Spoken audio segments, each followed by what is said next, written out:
লৈছোঁ আলু, কৰ্ণফ্লাৱাৰ, নিমখ, হালধি আৰু পিঁয়াজ, জলকীয়া এনেকৈ দি এইখিনি পিটিকি লৈছোঁ। মই পটেটো বলছ বনাব ৰেডি কৰিছোঁ এনেকৈ।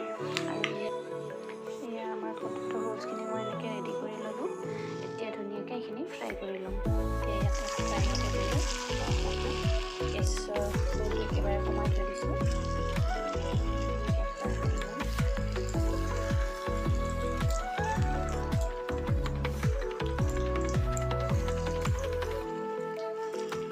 বনাব একদম ইজি, সোনকালেও হয়, বেছি সময় নালাগে। খালি ৰেডি কৰি লোৱা সময়খিনিয়ে ভাজোঁতে বেছি সময় নালাগে।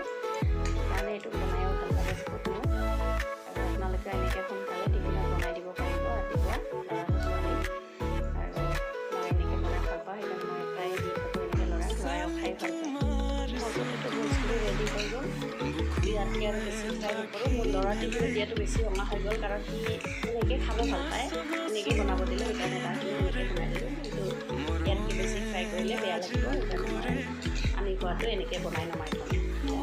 ৰেডি হৈ গ'ল পটেটো বলছ ৰেডি।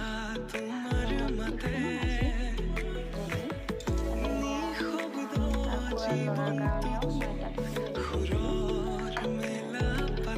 ৰাতিপুৱা